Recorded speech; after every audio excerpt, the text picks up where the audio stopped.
We're playing with fire. Good morning guys, সবাই কেমন আছো? এখন থেকে আমি ব্লগটা শুরু করলাম। দেখো সারা রাত বৃষ্টি হয়েছে, ভিজা হয়েছে আর রোদ্দুর উঠেছে সকালে, কি ভীষণ ভালো লাগছে। বৃষ্টির পরে রোদ উঠলে ভীষণ ভালো লাগে বলো দেখতে। তো আমারও ভীষণ আনন্দ হচ্ছে, ভালো লাগছে, মনে হচ্ছে কতদিন রোদ ওঠে না, এরকম একটা মনে হচ্ছে। যাই হোক চলো সেসব কথা বাদই দিই। ভাত বসিয়েছি দেখছো, ভাত হচ্ছে। আর আজকে রান্না করব ফুলকপি, দারুণ একটা মজাদার খাবার। চলো, আগে কখনো খেয়েছো? খাওনি তো না? আমরা খাবো, রান্না বান্না করে তোমরা দেখবে, ঠিক আছে? তো চলো, যাই হোক এখন রাখছি, চাবা খাই তারপর। যাই হোক চলো,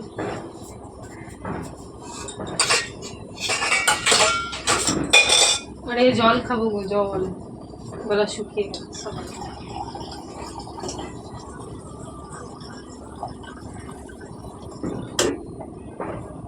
খাবে কেউ জল?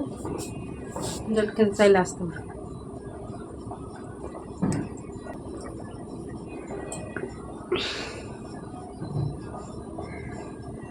বাবারে, এক গ্লাস জল খেতে দাম বেরিয়ে যাচ্ছে।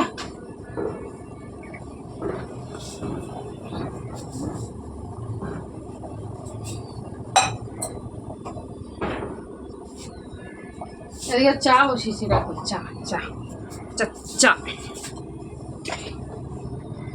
চা খাইলে আসতে পারবো, আসতে আসতে। তো চলো আমি এখন চাটা বানাবো। চাটা খেতে কেমন লাগে সকালবেলা বলো তো? তোমরা যদি কেউ খেতে চাও তো একদমই চলে আসতে পারো, আমি তো নিমন্ত্রণ আগেই করে দিয়েছি।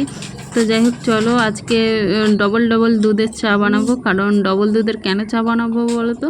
আজকে আসবে মাস্টারমশাই পড়াতে, তার জন্য। আমরা না হলে একটা দুধেরই চা বানাই, তো আজ ডবল দুধের চা বানাবো। সুন্দর হবে আরও খেতে, টেস্টি হবে। যাই হোক, তোমরা কি ডবল দুধের চা খেয়েছো? যদি না খেয়ে থাকো আসতে পারো। তো ডবল দুধের চা খাইয়ে দেবো, একদম নো টেনশন করবে, কোনো টেনশন করো না, একদম পুরো খাঁটি ডবল দুধের চা খাইয়ে দেবো, ঠিক আছে? তো চলো আমি এখন দুধটা গুলে নেব। গরম জল হয়ে গেছে, তো সুন্দর করে ফেটে নেব। দেখতেই পাচ্ছ আমি সুন্দর করে ফাটছি, এখন যত ফাটবে তত সুন্দর হবে। তো চলো, ফাটাফাটি হয়ে গেছে আমার। এদিকে এবার চিনি দিয়ে দেবো, তারপরে চা দিয়ে দিলাম।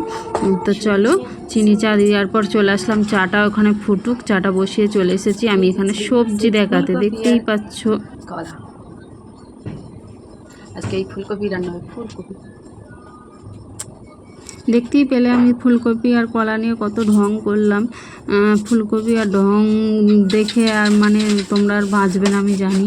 আমার ঢং দেখে আর একটু ঢং দেখাতে আমি ভালোবাসি। আর সাথে আছে ভেন্ডিটাও তোমাদের দেখাচ্ছি, দেখো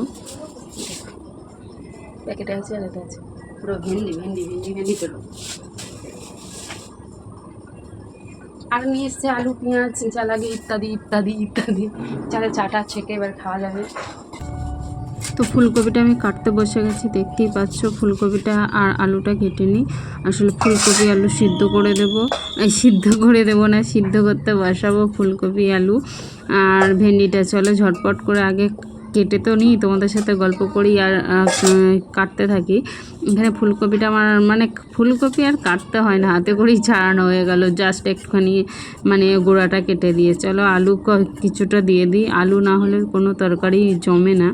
তো আলুটা ভীষণ প্রয়োজন, আর আমি তো আলু ছাড়া কিছু মানে খেতেই পারি না। সত্যি কথা বলতে আমার একটুখানি হলেও আলু হলে আলুটা দরকার, মানে অল্প এক পিস হলেও আলু দরকার আমার।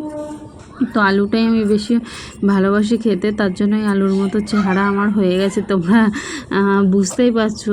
কিন্তু আমার তো কিছু করার নাই। যাই হোক, যখন চাপে পড়বো তখন বাপকে ডাকবো, এই হলো ব্যাপার।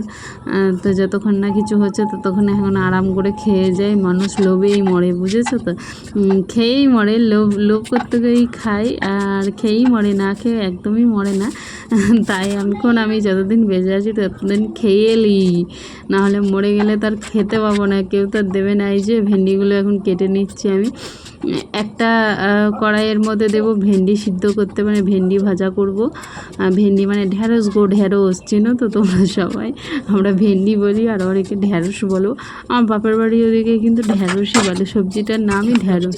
যাই হোক দেখো আমার কাটা কমপ্লিট হয়ে গেছে, আর এখানে চলে এসে আমি ভালো সুন্দর করে ধেবো বলে, ঠিক আছে। তো একটু সুন্দর করে ধুয়ে দিই, না হলে তো চকচক করবে না, সুন্দর করে না ধুলে খেতেও ভালো হয় না, তাই না। তো তার জন্য আমি এখন সুন্দর করে ধোবো বলে এখন জল নিয়ে ধুতেছি। আর এদিকে চলো দেখতেই পাচ্ছ আমার চা ওদিকে হয়ে গেছে, এখানে ভাতটা নামিয়ে দিলাম।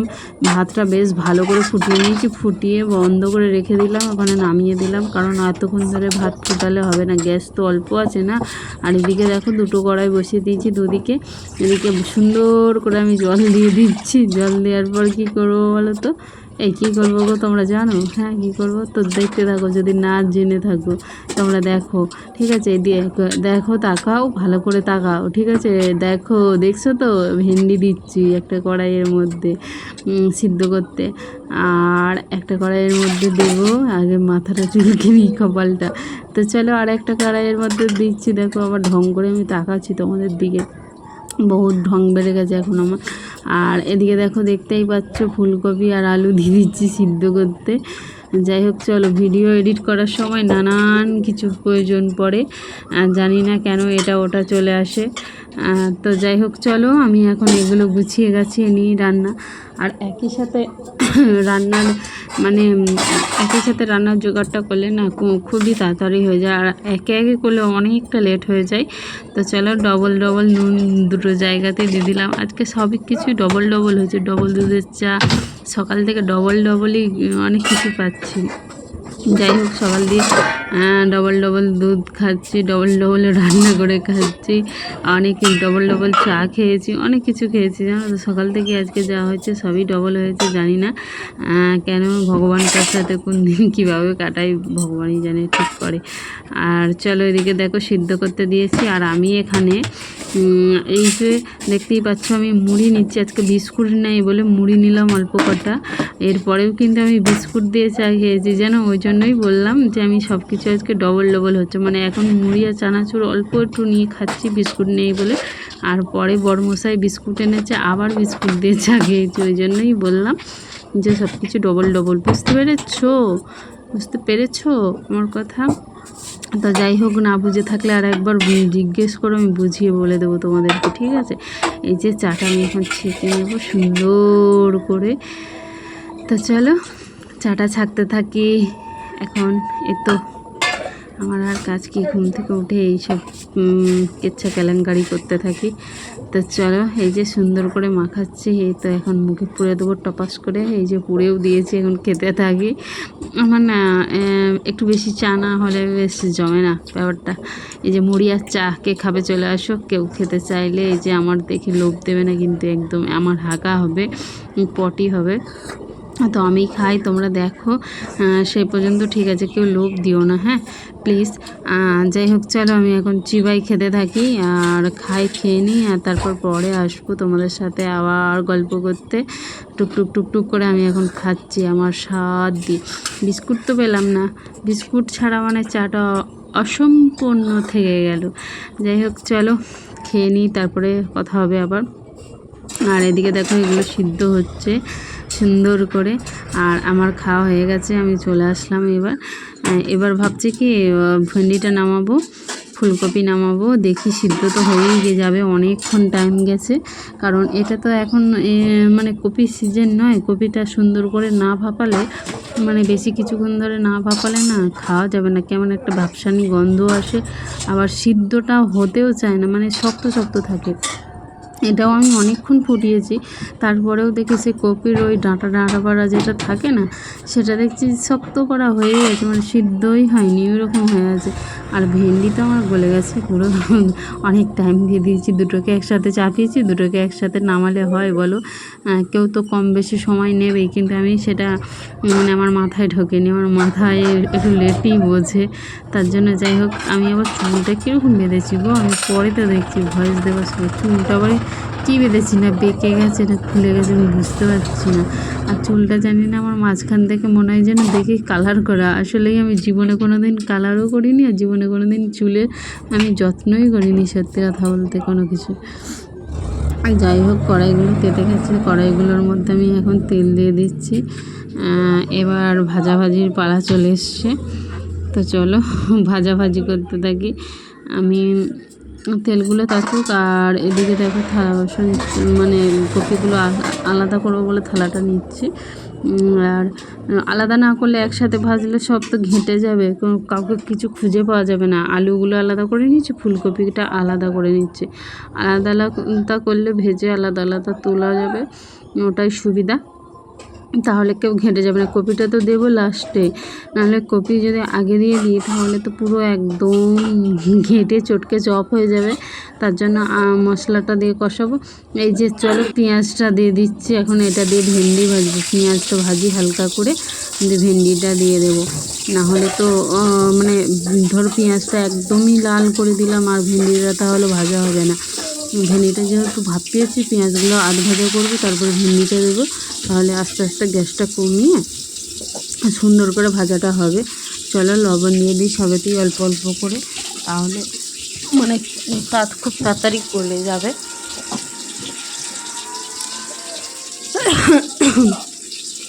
এই যে অল্প করে হলুদ দিয়ে দিলাম হালকা করে, হলুদ না দিলে তো মানে কালার আসবে না, সেই জন্য হালকা করে দিয়ে দিলাম হলুদটা। চলো বেশ নাড়াচাড়া করে নিলাম, পেঁপেটা তুলে দিই। জায়গার জিনিস জায়গায় রাখতে আমি ভীষণ ভালোবাসি। এই যে চলো পেঁয়াজটা ভাজা হয়ে গেছে, ভেন্ডিটা দিয়ে দিলাম। এবার নাড়াচাড়া করতে থাকবো, হালকা করে করে নাড়বো আর রেখে দেবো। আর এদিকে দেখো আলুগুলো আমি ভেজে নিচ্ছি, আলু ভাজা হয়ে গেছে আমার, তুলে নেব আলুগুলো। এবার ফুলকপিটা দিয়ে দেবো, ফুলকপিটা দিয়ে ভালো করে সুন্দর মতো একটু নেড়ে ছেড়ে নেবো, তারপরে আবার ফুলকপিটাও তুলে নেব। তো চলো আমার ফুলকপি ভাজা হয়ে গেছে।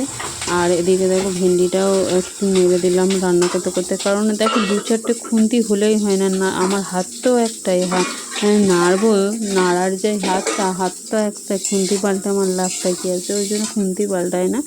যাই হোক আমরাই তো খাবো, আর বাইরের লোক তো আর আসছে না যে নিরামিষ আমিষ দুটো খাবার হবে। দিয়ে দেখো ফুলকপিগুলো ভাজা হয়ে গেছে, ফুলকপিগুলো আমি তুলে নিলাম। তারপরে চলো ওই তেলের মধ্যে আরও অল্প করে একটু তেল দিয়ে দিলাম। এবার হালকা একটু চিনি দেবো, জাস্ট একদম 2-4 দানার মতো দিয়ে দিচ্ছি, দেখতেই পাচ্ছ, মানে অল্প একটু দিয়ে দিচ্ছি একদম। মানে চিনি দিলে কী বলো তো কালারটা আসে আর একটা স্বাদও আসে। চলো 5 ফোড়ন দিয়ে দিলাম, আর দিয়ে দিচ্ছি 2টো তেজপাতা আর টমেটো, তো একটা শুকনো লঙ্কা দিয়েছি। তো টমেটোটা এবার নাড়াচাড়া করবো অল্প অল্প করে। টমেটো গলানোর জন্য আমি একটুখানি লবণ দিয়ে দিচ্ছি। চলো তারপর এবার নাড়তে থাকি সুন্দর করে, তারপর মশলাটা দিয়ে দেবো, যেই মশলাটা বেটে রেখেছি মিক্সিতে। এখানে আছে আদা বাটা, পেঁয়াজ বাটা আর রসুন বাটা, মানে 3টে একসাথে দিয়ে পেস্ট করে নিয়েছি। তো চলো সুন্দর করে এবার নাড়াচাড়া করি। আর চলো এরপর দিয়ে দেবো আমি হলুদ দিয়ে দেবো মশলার মধ্যে, আস্তে আস্তে করে লঙ্কার গুঁড়ো, জিরের গুঁড়ো আর ধনে গুঁড়ো সবটাই দিয়ে দেবো। দেখতেই পাচ্ছ আমি এখন দিয়ে দিচ্ছি সব মশলা কোথায়। তো চলো এবার সুন্দর করে কষাতে থাকি আমি। চলো জল দিয়ে সুন্দর করে কষাই, নাহলে তো না কষাই না তরকারি সত্যিই ভালো হয় না খেতে। তো চলো আস্তে আস্তে করে কষিয়ে নিই। আর এদিকে ভেন্ডিটাও হালকা করে একটু নাড়াচাড়া করে দিচ্ছি, যাতে খেতে খুবই ভালো হয়। না ভাজা ভাজা হলে তো ভালো লাগবে না খেতে, ওই জন্য। তো চলো অল্প অল্প করে নাড়ি, এটাও হতে থাকুক ওটাও হতে থাকুক, তাহলে খুবই তাড়াতাড়ি হয়ে যাবে। আজকে কাঠে রান্না করলাম না, আসলে আগের দিনকে বৃষ্টি হয়েছে, তো বৃষ্টি হওয়ার ফলে উনুনের মধ্যে জল ঢুকে গেছে, ওই জন্য রান্নাটা করতে পারিনি। আর চলো আলুগুলো দিয়ে দিচ্ছি, মশলাটা প্রায় কষানো হয়ে এসছে, ওই জন্য মানে আলুগুলো দিয়ে নিলাম। আলুগুলো দেওয়ার পর হালকা করে আর একটু কষাবো, তারপর ফুলকপি দিয়ে একটু জল ঢেলে দেবো। চলো আস্তে আস্তে করে জল দিয়ে আর কষাতে থাকি। তো যত তরকারি মানে কষাবে তুমি জল দিয়ে ততই টেস্টি হবে খেতে। আর না হলে তো অতটা ভালো লাগবে না। যেমন তোমার এই যে ফুলকপিগুলো আমি দিয়ে দিলাম এরপর। তো চলো ফুলকপিগুলো দেওয়ার পর আমি একটু হালকা কষিয়ে নেব, তারপরেই জল দেবো, ঠিক আছে। তো চলো এদিকে ভাতটা আবার আমি বসিয়ে দিয়েছি, মানে ভেন্ডিটা নামিয়ে নেওয়ার পর এদিকে ভাত বসিয়ে দিয়েছি। ভেন্ডিটাও তো ভাজা হয়ে গেছে অল্প অল্প করে, তো তার জন্য ভেন্ডিটাকে নামিয়ে নিলাম।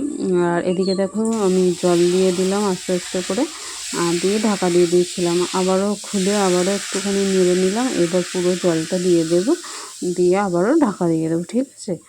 তো চলো আর একটু জল লাগবে আমার, এর একটু জল দিয়ে দিই, যেহেতু আর একটু সিদ্ধ হওয়া লাগবে, কারণ সিদ্ধ করেছি তারপরেও আর একটু অল্প জল দিয়ে রাখি। কপির ডাঁটাগুলো যে সিদ্ধ হয়নি ওর জন্য দিলাম আর একটু বেশি করে। চলো ঢাকাটা দিয়ে দিই এরপর। আর চলো আমার ঢাকা তো দেওয়া হয়ে গেছে, এবার তরকারি আমার হয়ে গেছে। চলো গ্যাসটা একটু বাড়িয়ে দিলাম, জাস্ট আলুগুলো এবার টিপে নেবো, একটু দেখবো সিদ্ধ হয়েছে কিনা। আমার তরকারি পুরো কমপ্লিট হয়ে গেছে, বুঝেছো। আর এদিকে ভাতটা দেখছি ভাত হয়ে গেছে, ভাতের ফ্যানটা আর কি ঝরিয়ে নেব বা। চলো ভাতের ফ্যানটা ঝরিয়ে নিই, তারপরে তরকারি এসে নামিয়ে নেব। ভাতের ফ্যান ঝরাতে আর অন্য কোথাও যাব না এখন, আজকে এখানেই ঝরিয়ে নেব ভাতের ফ্যানটা বেসিনের এখানটাতে। চলো কলপাড়ে যেতে ইচ্ছা করছে না আর। ঘরে রান্না করলে ঘরের মধ্যেই সব কাজটা মিটিয়ে নেওয়ার চেষ্টা করি। যাই হোক এখানটা আমার দাঁড়ানোর খুবই অসুবিধা হয়, তারপরেও একটু কষ্ট করে ফ্যানটা গেলে নিই। আর চলো এদিকে তরকারিটা আমার হয়ে গেছে, এবার দেখি আলুগুলো একটু টিপে নিয়ে নামিয়ে দেবো। তো আলু টিপতে ভালোই লাগে, তরকারি ঘন হয়। আলু না টিপলে তরকারি তো ঘন হয় না, না। সব জিনিসেরই একটা স্বাদ আছে, সব জিনিসেরই একটা আছে। চলো গ্যাসটা অফ করে দিলাম, এরপরে তরকারিটা নামিয়ে নিচ্ছি, দেখতেই পাচ্ছ। আর তরকারিটা এত সুন্দর কালার এসেছে, মানে তোমাদেরকে কি বলবো, ভীষণ সুন্দর কালার এসে আমার খেতেও খুবই ভালো হয়েছিল, কারণ আমি খাওয়া দাওয়া করার পরই আমি ভিডিওটা এডিট করেছি। আর এদিকে দেখো রান্না বান্না হয়ে গেছে আমার, তার করতে করতে গ্যাসটা মুছে নিলাম, গ্যাস টেবিলটাও মুছে নিলাম, যে বাসনপত্রগুলোও গুছিয়ে দিলাম। তো চলো এবার আমার ভিডিওটা শেষ করার পালা চলে এসেছে, আমি শেষের দিকে একদমই চলে এসেছি। তোমরা যে যেখান থেকে ভিডিওটা দেখছো একটা লাইক করে দিও, একটা শেয়ার করে দিও, আর একটা করে কমেন্ট করে দিও। আর পেজটা ফলো না করা থাকলে ফলো করে দিও, ইউটিউব চ্যানেলটা সাবস্ক্রাইব করা না থাকলে করে দিও প্লিজ। আর তোমরা সবাই খুব ভালো থাকবে, সবাই খুব সুস্থ থাকবে, নিজের খেয়াল রাখবে, ঠিক আছে। আর আমি আগামীকাল আবার আর একটা নতুন ভিডিও নিয়ে তোমাদের সাথে দেখা করব। তো যে যেখানেই আছো সবাই খুবই ভালো থাকবে, সাবধানে থাকবে, ঠিক আছে। টাটা, আজকের মতো বিদায় নিলাম।